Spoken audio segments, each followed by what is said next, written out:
അഖിൽമാരാറിന് കൊണ്ട് അളവിയിട്ടുണ്ട്. അയ്യോടാ, ഒന്നും പറയാനില്ല. എടാ, മനുഷ്യന് ഒരു അല്പ സാമാന്യ ബോധം വേണം, മനസ്സിലായ?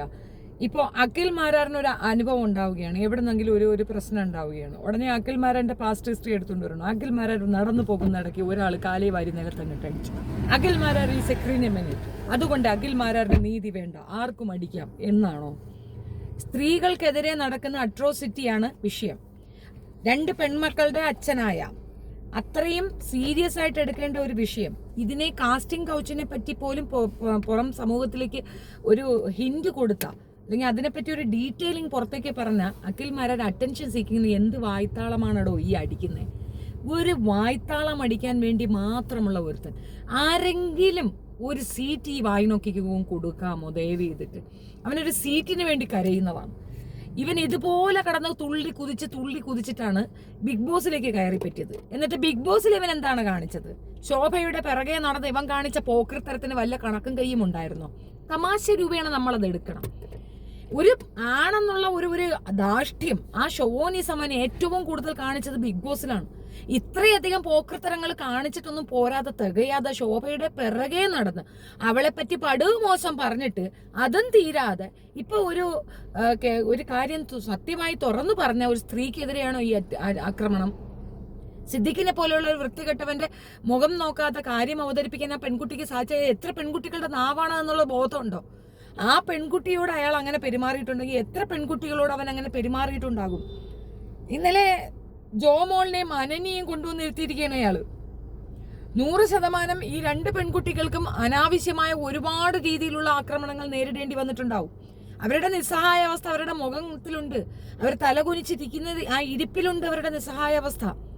അത്തരത്തിൽ ഭീകരമായ ആക്രമണം നേരിട്ടവർ പോലും സൈലന്റ് ആയിരിക്കുന്ന ഒരു അവസ്ഥയിൽ ഒരു പെൺകുട്ടി തുറന്ന് പറഞ്ഞ് മുൻപോട്ട് വന്ന ആ പെൺകുട്ടിയെ സപ്പോർട്ട് ചെയ്യുന്നതിന് പകരം വെറും പിടിച്ചോ അല്ലെങ്കിൽ അറ്റൻഷൻ സീക്കിങ്ങിനോ ചെയ്തല്ല ആ കുട്ടി. അവളെ റേപ്പ് ചെയ്തെന്ന് കൃത്യമായി പറയുന്നു. ഇതൊക്കെ ബയോളജിക്കൽ ടെസ്റ്റ് നടത്തുന്ന സാധനമാണ്. അതിനകത്ത് ഇങ്ങനെ സെക്ഷൽ ഇന്റർകോഴ്സ് നടത്തിയിട്ടില്ലെങ്കിൽ ഇവന് മാനനഷ്ടത്തിന് പരിഹാരത്തിന് അതിന് പൈസ ഇത് കൊടുക്കാൻ പറ്റും, കേസ് കൊടുക്കാൻ പറ്റും. സിദ്ദിഖിന് ആ കുട്ടി ഇനി നേരിടാൻ പോകുന്ന ട്രബിൾ എത്ര വലുതാണെന്ന് വല്ലതും അറിയുമോ? അങ്ങനെ ഒരു അവസ്ഥയിൽ ആ പെൺകുട്ടി അത് പറഞ്ഞിട്ടുണ്ടെങ്കിൽ അതിനെ സപ്പോർട്ട് ചെയ്യുന്നതിന് പകരം ഇയാൾക്ക് എന്താണ് ഈ സോക്കേടെന്ന് അറിയത്തില്ല. ഇവനെയൊക്കെ ബൂസ്റ്റ് ചെയ്ത് ഇവനെയൊക്കെ ചാനലിലേക്ക് വിളിക്കുന്നവരെയല്ലേ നമ്മൾ പറയേണ്ടത്? ഹേമ കമ്മിറ്റി വന്നപ്പോ ഏറ്റവും കൂടുതൽ പെൺകുട്ടികൾ ആശ്വാസപ്പെട്ട ഒരു കാര്യമാണ് ആരെങ്കിലും ഒക്കെ ഒന്ന് പറഞ്ഞിരുന്നെങ്കിലെന്ന്. എനിക്കോ സാധിക്കുന്നില്ല. ആരെങ്കിലും ഒന്ന് പറഞ്ഞെങ്കിൽ. ഒറ്റപ്പെടുത്തൽ ഭീകരമാണ്, എല്ലാവരെ കൊണ്ടും പറ്റില്ല അത് സോൾറേറ്റ് ചെയ്യാൻ. പല രീതിയിലുള്ള ആക്രമണങ്ങൾ നേരിടേണ്ടി വരും.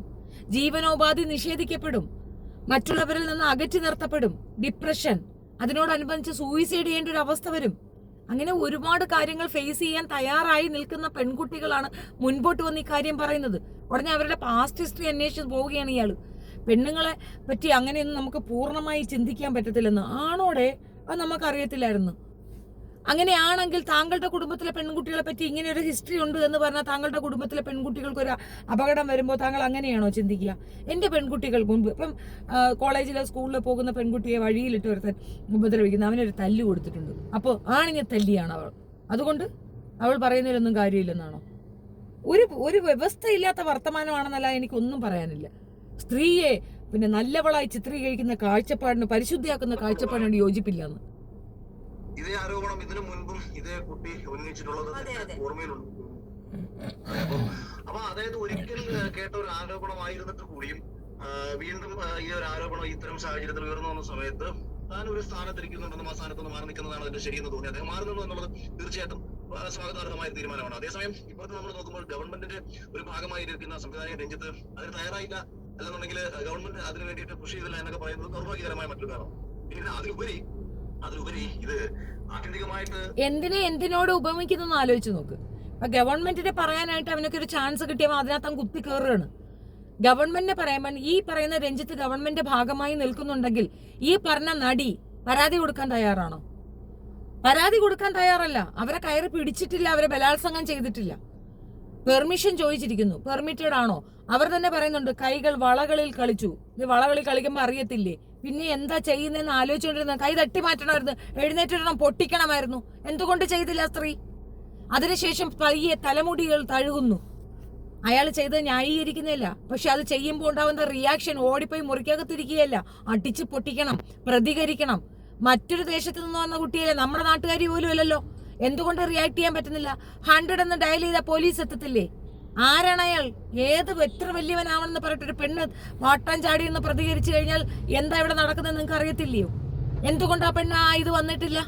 ഇപ്പോൾ ലേറ്റർ ഓൺ വാട്സ് ഇങ്ങനെ ഒരു ഇൻസിഡന്റിനെ പറ്റി പറയുമ്പോൾ നമ്മുടെ നാടിനെ അവഹേളിക്കാൻ പറയുന്നതാണെന്നുള്ള സ്വബോധമെങ്കിലും വേണ്ടായോ? ഈ നാട്ടിലെ എത്രയോ പെൺകുട്ടികൾക്ക് അഭിമാനിക്കാവുന്ന ഒരു കാര്യമാണ്. ഒരു നടിയെ ഏറ്റവും മോശമായ രീതിയിൽ ആക്രമിക്കപ്പെടുമ്പോൾ സാധാരണ പെണ്ണുങ്ങൾ സൂയിസൈഡ് ചെയ്ത് കളയും. അവൾ തിരിഞ്ഞെന്ന് പ്രതികരിച്ചു.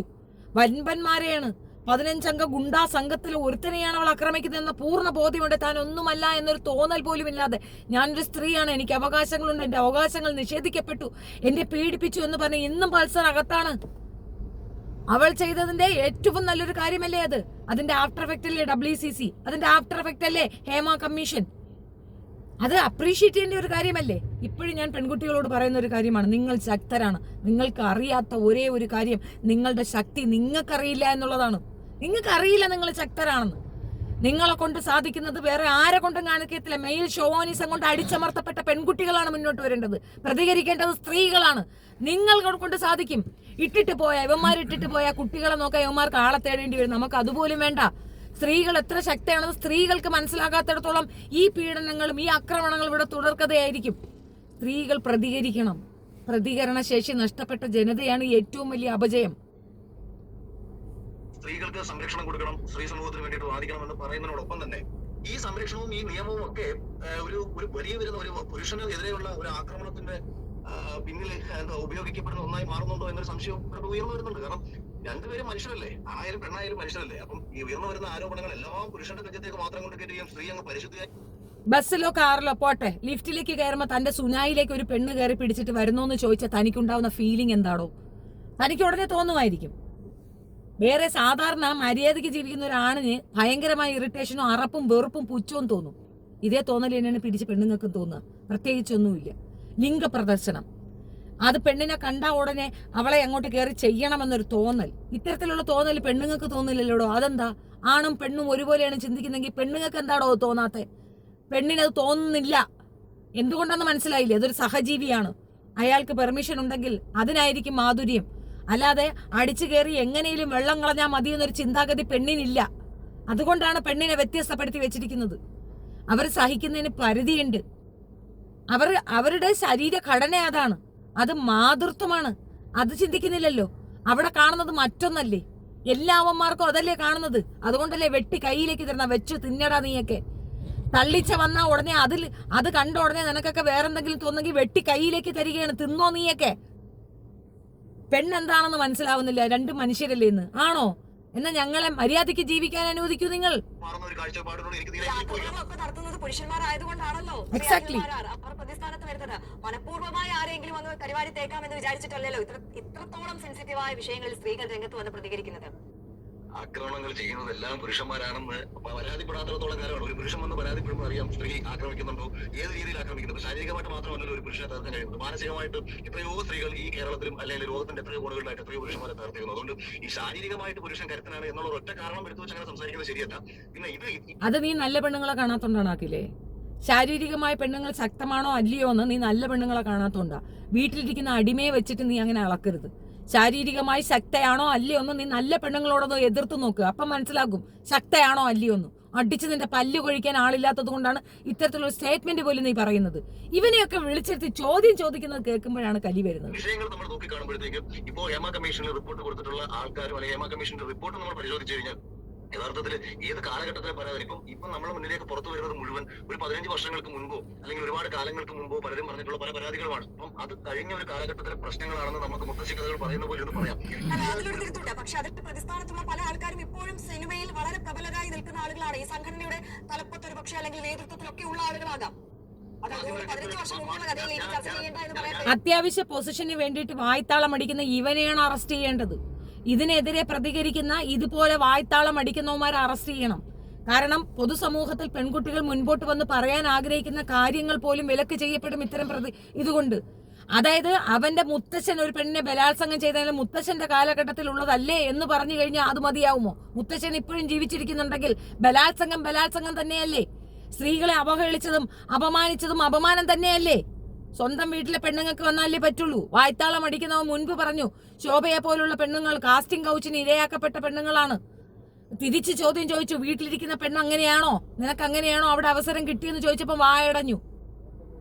ആരെ എന്ത് പറഞ്ഞു കളയാന്നുള്ളവന്റെ ഈ ധാർഷ്ട്യമുണ്ടല്ലോ, ഇതിനെ ഇങ്ങനെ വളം വെച്ച് കൊടുക്കരുത്. ഞാൻ അങ്ങോട്ട് 1-2 പേര് മാധ്യമപ്രവർത്തന തലപ്പത്തിരിക്കുന്ന ഒരുപാട് പേരുടെ പേര് പറഞ്ഞാൽ നിങ്ങൾ അവരെ മാറ്റി നിർത്തുമോ? സ്ത്രീ പീഡനത്തിൽ 100% മാറ്റി നിർത്തും. ഇത്തരത്തിൽ പോക്കർത്തരം ചെയ്യുന്നവർ എന്ത് തലപ്പത്തിരിക്കുന്നവരായാലും മാറ്റി നിർത്തപ്പെട്ടിട്ടുണ്ട്, മാറ്റി നിർത്തുക തന്നെ ചെയ്യും. എന്ത് വന്നാലും മാറ്റി നിർത്തും. അതെന്ത് ചോദ്യമാണ് ഇവൻ ചോദിച്ചത്? മാധ്യമപ്രവർത്തകർക്ക് നാവില്ലായിട്ടാണ്. മീറ്റു ആരോപണത്തിൽ വിധേയരായിട്ടുള്ള പല മാധ്യമങ്ങളിലും ഇന്നും തലപ്പത്തിരിക്കുന്ന നിരവധി മാധ്യമ മേലാളന്മാരുടെ പേര് പറഞ്ഞു കഴിഞ്ഞാൽ അവരെ നിങ്ങൾ മാറ്റി നിർത്തുമോ? ഉറപ്പായും മാറ്റി നിർത്തും. അത്തരത്തിൽ ആരോപണ വിധേയരായ ആളുകളുടെ കാര്യങ്ങൾ വരുമ്പോൾ അവരെയൊക്കെ മാറ്റി നിർത്തും. അങ്ങനെ തന്നെ ചെയ്യണം. ഇവിടെ മാറ്റി നിർത്തിയിട്ടുണ്ട്. കേരളത്തിലെ ഏറ്റവും പ്രധാനപ്പെട്ട ഒരു ചാനൽ വർക്ക് ചെയ്യുന്ന ഒരു സ്ത്രീ ആ ചാനലിലെ മറ്റൊരാൾക്കെതിരെ ഒരു പരാതി ഉന്നയിക്കുകയും അവരെ ആ ചാനലിൽ നിന്ന് പുറത്താക്കുകയും ചെയ്തിട്ട് എത്ര പേര് ചാനൽ ചർച്ച നടത്തി. ഇതൊക്കെ ചുമ്മാ സിനിമയിലേക്ക് വരുമ്പോഴത്തേക്ക് ഈ സിനിമ കലാകാരന്മാരാണ് അവർ ഭയപ്പെട്ട് മിണ്ടാതെ മാറിയിരിക്കുമെന്ന് പേടിച്ചിട്ട് മിണ്ടാതെ ഒരു കാര്യമില്ല. ഇപ്പൊ നമ്മുടെ കേരളത്തിലൊരു മന്ത്രി പീഡന പരാതിക്ക് തുടർന്ന് ആദ്യം കുറച്ച് നാൾ മാറ്റി നിർത്തുകയും അയാളെ വീണ്ടും പിടിച്ച് മന്ത്രിയാക്കുകയും ചെയ്തിട്ടുണ്ട്. ഇതിലെ വായ്ത്താളെന്ന് പറയണ്ട പൊട്ടാ, നീയല്ലേ ഇപ്പൊ പറയാം മാറ്റി നിർത്തിയില്ലേ. ഒരാൾക്കെതിരെ ഒരു ആരോപണം ഉണ്ടായാൽ ആരോപണം എന്താണ്, അത് ശരിയാണോ തെറ്റാണോ എന്ന് അറിയുന്നിടം വരെ അവരെ മാറ്റി നിർത്താറുണ്ട്. ആരോപണം തെറ്റെന്ന് ബോധ്യപ്പെടുമ്പോൾ തിരിച്ചെടുക്കും. അത് സ്വാഭാവികമല്ലേ? ഇവനെന്താ ഈ പറയുന്നേ? ഇത് സിനിമാ മേഖലയിൽ ഇപ്പൊ ഒരു കലാകാരൻ അയാൾക്കെതിരെ ഒരിക്കലും ഒരു ആരോപണം ഉന്നയിച്ചു നിയമപരമായിട്ടൊരു ലേഡി പോയിട്ടില്ല. വായി തോന്നുന്നത് വിളിച്ചു പറയുന്ന അങ്ങനെയല്ലോ. നിയമപരമായിട്ട് പോട്ടെ, അപ്പൊ തെളിവുകൾ അന്വേഷിക്കും, തെളിവുകൾക്ക് പ്രകാരം ശിക്ഷിക്കപ്പെടും. ഇപ്പൊ നമ്മൾ ആദ്യം കണ്ടിട്ടുള്ളത് മലയാള സിനിമയിൽ നടൻ ദിലീപിനെതിരെ ഒരു പ്രശ്നം വരുന്നു. ആ പ്രശ്നത്തിൽ മാത്രമാണ് നിയമപരമായിട്ടുള്ള ഒരു കാര്യത്തിന് മുന്നോട്ട് പോകുന്നത്. ബാക്കിയെല്ലാം ഇങ്ങനെ ഏറെ നിൽക്കുകയാണ്. ഈ ഏറെ നിൽക്കുന്ന കാര്യം വെച്ചിട്ട് ഒരാൾ അയാളുടെ ജീവിതം അവസാനിപ്പിച്ച് വീട്ടിൽ കുത്തിയിരുന്ന് കഥ പഠിച്ചിട്ട് പുറത്തിറങ്ങണ്ട എന്നാണ് നിങ്ങൾ ഉദ്ദേശിക്കുന്നത്? ശ്രീ അഖിൽമാരാർ, ഇത്തരത്തിൽ പല ആരോപണങ്ങളിലും ഈ നിയമപരമായി മുന്നോട്ട് പോകുമ്പോഴുള്ള ഒരു പ്രശ്നം എന്ന് പറയുന്നത് ഈ സോളിഡ് ആയ തെളിവുകൾ അത് കോടതിക്ക് മുമ്പിൽ ഹാജരാക്കേണ്ടി വരുന്നു. ഇപ്പോൾ ബംഗാളി നടി സംവിധായകൻ രഞ്ജിത്തിനെതിരെ ഉന്നയിച്ച ആരോപണം തന്നെ എടുക്കാം. അത് വളരെ പ്രൈവറ്റ് ആയ ഒരു റൂമിൽ നടന്ന ഒരു കാര്യമാണ്. അത് എങ്ങനെ തെളിയിക്കും ആ സ്ത്രീ? അതിലെ എന്ത് സോളിഡ് എവിഡൻസ് ഹാജരാക്കാൻ കഴിയും? അപ്പോൾ അങ്ങനെ നമുക്ക് പറഞ്ഞ് കൈയൊഴിയാൻ കഴിയില്ലല്ലോ. പറയുന്ന എല്ലാ കാര്യങ്ങളെയും ആരോപണമാക്കി മാത്രം മാറ്റാൻ കഴിയുമോ? താങ്കൾ ഈ സിനിമാ മേഖലയിലുള്ള ആളാണ്, പ്രവർത്തിക്കുന്ന വ്യക്തിയാണ്. താങ്കൾക്ക് കണ്ണടച്ച് പറയാൻ കഴിയുമോ ഈ പറയുന്ന കാര്യങ്ങളൊന്നും ഈ സിനിമാ മേഖലയിൽ ഇല്ല എന്നുള്ളത്? അല്ലെങ്കിൽ ഈ ഹേമ കമ്മിറ്റി റിപ്പോർട്ട് പറയുന്നതെല്ലാം തെറ്റാണെന്ന് താങ്കൾക്ക് പറയാൻ പറ്റുമോ? വെറും ആരോപണമാണെന്ന്. ഹേമ കമ്മിറ്റി റിപ്പോർട്ടിന്റെ ആവശ്യം എന്താണ്? ഇത് എന്തിനാണ് ഒരു ഹേമ കമ്മിറ്റി? ഇത് കേരളത്തിൽ എത്രയോ കാലങ്ങളായിട്ട് നാട്ടുമ്പുറങ്ങളിലുള്ള ആൾക്കാരായിക്കോട്ടെ, നഗരങ്ങളിലുള്ള ആൾക്കാരായിക്കോട്ടെ, സിനിമയുമായി ബന്ധപ്പെട്ട് നിൽക്കുന്നത് ഇവരെല്ലാവരും കാഷ്വലി പറയുന്ന ഒരു കാര്യം ഹേമ കമ്മിറ്റി റിപ്പോർട്ട് എന്ന് പറഞ്ഞാൽ നമ്മുടെ മുന്നിലേക്ക് എടുത്തിട്ട് വരുന്നത് പുതുമയുള്ള കാര്യം. ഹേമ കമ്മിറ്റിയിൽ എന്താണ് പുതിയതായിട്ടുള്ളത്? എത്രയോ കാലങ്ങളായിട്ട് മലയാള സിനിമ അങ്ങനെയാണ്, മലയാള സിനിമ ഇങ്ങനെയാണ് എന്നുള്ള ഊഹാപോഹങ്ങളിൽ സംസാരിക്കുന്ന മനുഷ്യർ എത്രയോ കാലങ്ങളായിട്ട് സംസാരിച്ചുകൊണ്ടിരിക്കുന്ന ഒരു കാര്യം ഒരു കമ്മീഷൻ നമ്മുടെ മുന്നിലേക്ക് എടുത്ത് പറയാൻ ഇതന്നാണ്. അല്ലാതെ ഇതിനകത്ത് എന്താണ് പുതിയതായിട്ടുള്ളത്? ഇവനെ അറസ്റ്റ് ചെയ്യാത്ത വനിതാ കമ്മീഷണറിന്റെ നടുവിരൽ നമസ്കാരം. ഞാൻ ഇവനെതിരെ കംപ്ലൈന്റ് ചെയ്യുന്നതാണ്. ഒരു പബ്ലിക് ഷോയിൽ, പ്രത്യേകിച്ച് കുടുംബ പ്രേക്ഷകർ കാണുന്ന ഒരു പബ്ലിക് ഷോയിൽ ഒരു പെണ്ണിനെ ഫ്ലേർട്ട് ചെയ്തുകൊണ്ടുള്ള എത്രയോ സിനാരിയോസ് ഉണ്ടായിട്ടും ആ പെൺകുട്ടി പരാതി കൊടുത്തിട്ട് പോലും ഇവനെ അറസ്റ്റ് ചെയ്യാതിരിക്കുന്നതാണ് ഏറ്റവും വലിയ പാളിച്ച. അതിൻ്റെ ഒപ്പം ഇങ്ങനെ വായ്ത്താളം അടിക്കുന്ന ഇവനെ വിളിച്ചിരുത്തി ഇങ്ങനെ ഒരു ചർച്ചയ്ക്ക് ഇതാക്കുന്ന ആ പെൺകുട്ടിക്കും വേണം അടി കൊടുക്കാനായിട്ട്. ഇവനെയെല്ലാം മനുഷ്യനായിട്ട് പോലും കൺസിഡർ ചെയ്യരുത്. ശോഭയെ ഇവൻ ആക്രമിച്ച രീതി നിങ്ങൾ കണ്ടില്ലേ? തുണി പൊക്കി കാണിച്ചില്ലേ? ഇവൻ എന്തെല്ലാം വൃത്തികേടുകൾ അതിനകത്ത് അവൻ കാണിച്ചു. എന്നിട്ടും അവനൊരു അക്സെപ്റ്റൻസ് കൊടുക്കുന്നില്ലേ? അവിടെയാണ് പാളീച്ച. ഇവൻ എന്ത് വായ്ത്താളമാണ്? ഇവൻ എന്താ അർഹത? ഇവൻ പെണ്ണുങ്ങളോട് എങ്ങനെയാണ് കൺസിഡർ ചെയ്തത്? ഇവന്റെ പെണ്ണുമ്പളെ അടിക്കുമെന്ന് വളരെ അഭിമാനത്തോടു കൂടി പറഞ്ഞ ഒരു വൃത്തികെട്ടവനല്ലേ? ഇവൻ സ്ത്രീ വിരുദ്ധനല്ലേ? ഇവനെ എന്തിനാണ് നിങ്ങൾ പിടിച്ചിരുത്തി സംസാരിപ്പിക്കുന്നത്? എനിക്ക് മനസ്സിലാവുന്നില്ല. കാണുമ്പോൾ വല്ലാത്ത ദേഷ്യം വരുന്നുണ്ട് കേട്ടോ. എന്ത് വൃത്തികേടെന്ന് പറയണ്? എടാ, എവിടെയെങ്കിലും ഒരു സീറ്റ് വേണമെങ്കിൽ അതങ്ങ് വായി തുറന്ന് പറയടാ. അതിന് പകരമായിട്ട് ഇങ്ങനെ പെണ്ണുങ്ങളെ ആക്രമിക്കുന്ന രീതി എനിക്ക് നിർത്തലാക്കിക്കൂടെ? എന്ത് പറഞ്ഞാലും റിവേഴ്സ് പറയാം. നീ എന്താ കണ്ണാടിക്കാരന് പഠിക്കുകയാണ്? എന്ത് പറഞ്ഞാലും അതിന് റിവേഴ്സേ നീ അടിക്കുള്ളൂ.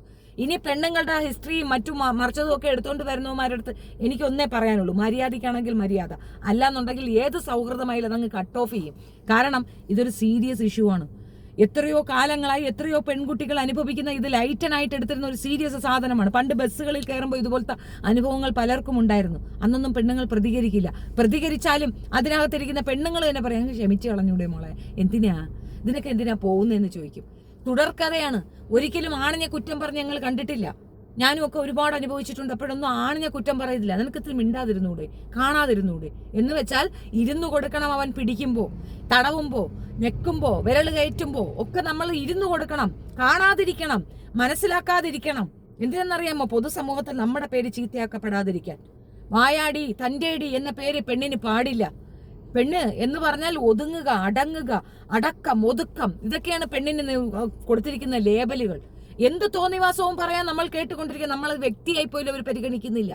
അങ്ങനെ ഒരിടത്തേക്ക് ഒരു വിഷയം വരുമ്പോൾ അതിനെ എതിർക്കാൻ വേണ്ടി കുറെ വാഴകൾ, മൊണ്ണകൾ ഇറങ്ങി നിൽക്കുമ്പോൾ മൊണ്ണകളെ സപ്പോർട്ട് ചെയ്തുകൊണ്ടൊരു വൃത്തികെട്ട ചാനൽ. അതിനപ്പുറം ഒന്നും പറയാനില്ല. ഈ വൃത്തികെട്ട ചാനൽ ഇവനെ വിളിച്ചെത്തി സംസാരിക്കേണ്ട കാര്യം എന്താണെന്നാണ് ഞാൻ ചോദിക്കുന്നത്. ഇവൻ ഏറ്റവും വലിയ സ്ത്രീവിരുദ്ധനല്ലേ? ഏറ്റവും വൃത്തികെട്ട രീതിയിലല്ലേ പെണ്ണുങ്ങളെ അപമാനിക്കുന്നത്? ഇവൻ കാസ്റ്റിംഗ് കൗച്ചുണ്ടെന്ന് കൂടടക്കം പറഞ്ഞപ്പോൾ എത്ര പെൺകുട്ടികൾ അപമാനിക്കപ്പെട്ടു. അന്ന് ഇവനില്ലായിരുന്നു പ്രശ്നം. ഇപ്പൊ ആണുങ്ങളെ പറഞ്ഞപ്പോൾ മാത്രം ഇവന് വേദന തോന്നുന്നത് എന്താണ്? അന്ന് പെണ്ണുങ്ങളെ ഒന്നടക്കം ഞാൻ പറഞ്ഞില്ലേ, അവരെല്ലാം കാസ്റ്റിംഗ് കൗച്ച് നിരയാക്കപ്പെടുന്നതുണ്ട്, കാസ്റ്റിംഗ് കൗച്ച് ഉണ്ടെന്ന്. ഇന്ന ആളെന്ന് സ്പെസിഫിക് ചെയ്യാതെ എടുത്തു പറഞ്ഞ ഈ നാറി ഇപ്പൊ എന്തിനാണ് ഇത് പറയുന്നത്? എന്ത് വൃത്തികെട്ട സ്റ്റേറ്റ്മെന്റ് ആണ് ഇവ ഈ പറയുന്നത്? ഇത് കേട്ടുകൊണ്ടിരിക്കുക എന്നുള്ളത് തന്നെയല്ലേ നമ്മുടെ ഗതികേടാണെന്ന് ഓർത്തുകൊള്ളുക. ചാനൽ തന്നെ ബോയ്ക്കോട്ട് ചെയ്യണം. എത്രയോ വർഷങ്ങളായിട്ട് നമ്മുടെ ചായക്കടകളിൽ ഉൾപ്പെടെ നമ്മുടെ പ്രദേശങ്ങളിലും നാട്ടുമ്പുറങ്ങളിലും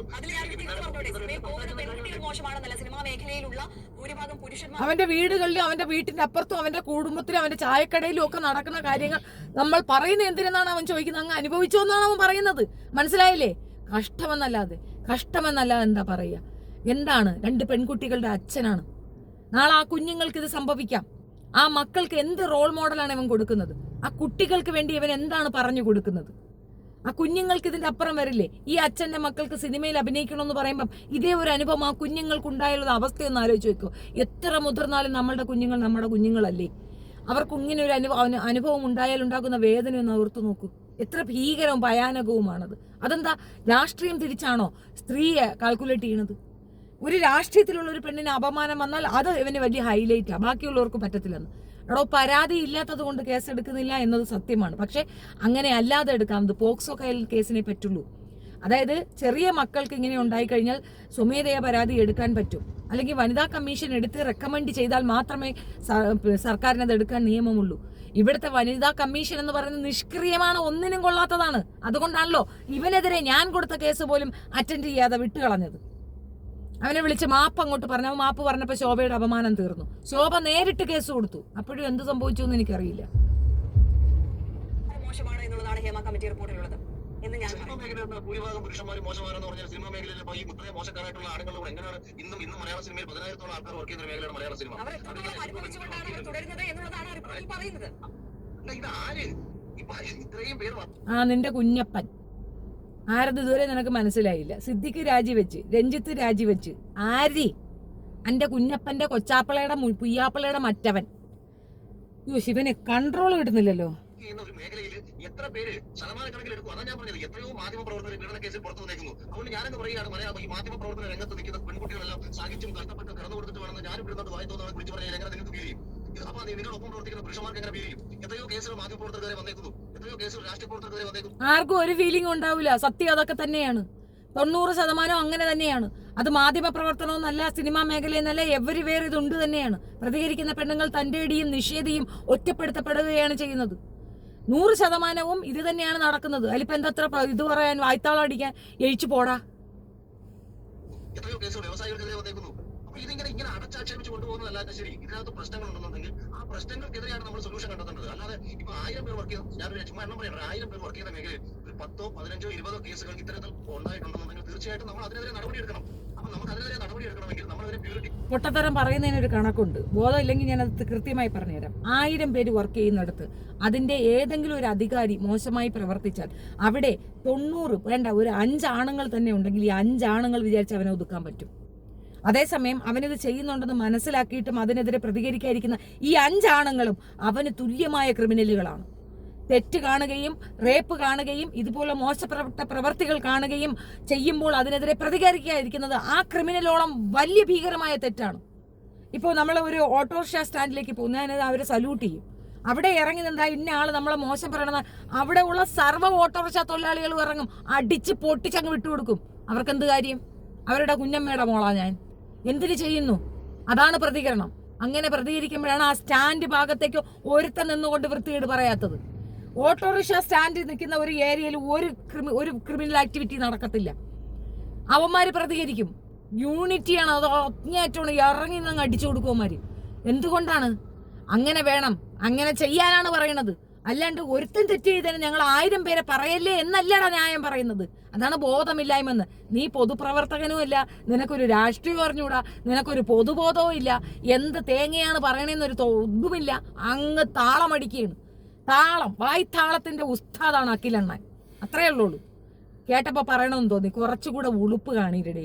ഇയാൾ ചെയ്തത് എന്താണെന്ന് ഇയാൾക്ക് വല്ല ബോധമുണ്ടോ? ഇതോ അവിടെയുണ്ട് സീസൺ 5 എടുത്ത് വെച്ച് നോക്കിയാൽ മതി. എന്തോ ഒരു ഉളുപ്പില്ലായ്മയാണ് അതിനകത്ത് കിടന്ന് കാണിക്കുക. പെങ്കൊച്ചുങ്ങളെ മുമ്പിലിരുന്ന് തുണി പൊക്കി കാണിക്കുക.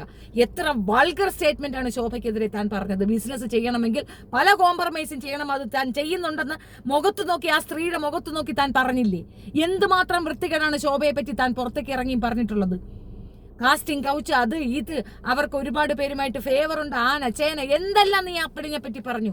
നിനക്കെതിരെ കേസെടുപ്പിക്കാൻ ആ പെണ്ണെ കൊണ്ട് സാധിച്ചിട്ടില്ല. അപ്പോൾ ഇങ്ങനൊരു കൂട്ടായ്മ ഇതൊരു കണ്ണം പുറത്തു കൊണ്ടുവന്നെങ്കിൽ അതിനെ സപ്പോർട്ട് ചെയ്യുന്നതിന് പകരം നീ ഉൾപ്പെടെ ക്രിമിനലുകളാണ് എന്നുള്ളതിന്റെ തെളിവാണ് ഈ സാധനം. നീ ഉൾപ്പെടെ ക്രിമിനലാണ്. പറയണ കേട്ടില്ലേ? എല്ലാവരെയും കൂടടച്ച് ആക്ഷേപിക്കുന്നു. എല്ലാവരെയും ആക്ഷേപിക്കണം. നിങ്ങൾക്കറിയില്ല എന്ന് പറയരുത്. സ്റ്റേജുകളിൽ കയറിയുന്ന മുകേഷ് പറയുന്നുണ്ട്, ഞാനും മോഹൻലാലും പെണ്ണുങ്ങളുമായിട്ട് നല്ല കൊഞ്ചി കുഴയാറുണ്ട്, പക്ഷെ മമ്മൂട്ടി കുഴയാറില്ല എന്ന്. അയ്യോ എന്തടാ, മമ്മൂട്ടിക്ക് താല്പര്യമില്ല. പക്ഷെ മമ്മൂട്ടി അതിന് മറുപടി പറയണത് എന്താണെന്ന് അറിയാമോ? കേൾപ്പിക്കണോ? കേൾപ്പിക്കാം. മമ്മൂട്ടി അതിന് മറുപടി പറയുന്നുണ്ട്, ഞാൻ പെണ്ണുങ്ങളുമായിട്ട് സംസാരിക്കാറുണ്ട്, സഹകരിക്കാറുണ്ട്, പക്ഷെ ഇവന്മാരെ പോലെ പറയാറില്ല. അതാണ് ഡിഫറൻസ്. അവിടെയുണ്ട് വ്യത്യാസം എന്താണെന്നുള്ളത്. ആ വ്യത്യാസം വേണം. പക്ഷെ ഞാൻ അപ്പോഴും മമ്മൂട്ടിയും തള്ളി പറയും. കാരണം അവരത് ചെയ്യുന്നുണ്ടെങ്കിൽ അത് വിലക്കാനുള്ള ധാർമ്മികത ഇയാൾക്കുണ്ടാകണം. നമ്മളുടെ വീട്ടിലെ സ്ത്രീകളെന്ന് കൺസിഡർ ചെയ്ത ഒരു പെൺകുട്ടിയെയും ഒന്നും പറയാൻ തോന്നത്തില്ല, ഒരു രീതിയിലും മോശം ചെയ്യാൻ തോന്നത്തില്ല. അനുവദിക്കപ്പെട്ട മേഖലകളുണ്ട്, അതേ ചെയ്യാവുള്ളൂ. നിങ്ങൾക്ക് അപ്പിയിടാൻ സ്ഥലം തന്നെ അവിടെ ഇരുന്ന് അപ്പിയിടണം, അവിടെ ഇരുന്ന് ചോറ് തിന്നാൻ നിൽക്കരുത്. ചോറ് തിരുന്നെടുത്തിരുന്നുണ്ട് നിങ്ങൾ അപ്പിയിടരുത്. വ്യത്യാസങ്ങൾ ഉണ്ടെന്നാണ് പറഞ്ഞത്. ഇത് മനുഷ്യന്റെ ലിമിറ്റേഷൻസ് ആയി പറഞ്ഞു തരുന്നത്.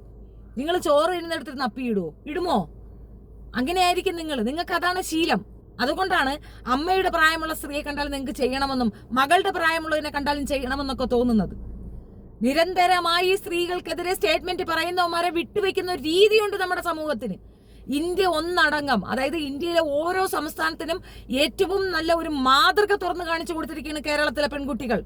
കേരളത്തിൽ മാത്രം നടന്നൊരു ഭീകര സംഭവമാണ് ഒരു പെൺകുട്ടിയെ സ്വന്തം വ്യക്തിഗത പ്രശ്നത്തിന് പേരിൽ ഒരു പെൺകുട്ടിയെ റേപ്പ് ചെയ്യാൻ കൊട്ടേഷൻ കൊടുത്തത് ഇന്ത്യയിലെ ആദ്യത്തെ സംഭവമാണ്. അതിന് മറുമരുന്നായിട്ട് ഇന്ന് ഹേമ കമ്മീഷൻ കൊണ്ടുവന്നിട്ട് ഏറ്റവും ഭീകരമായ ഒരു വൃത്തികേടിനെ തുറന്നു കാണിക്കാൻ സ്ത്രീകൾ ഒന്നടങ്കം മുന്നോട്ട് വന്നിരിക്കുകയാണ്. അതിനെ അപ്രീഷിയേറ്റ് ചെയ്യുന്നതിന് പകരം അതിനകത്ത് ഇടങ്കോലിടാൻ വരുന്ന ഇത്തരം ചൊറി നായ്ക്കൾക്ക് സ്പേസ് കൊടുക്കരുതെന്നാണ് എനിക്ക് പറയാനുള്ളത്. Thank you so much.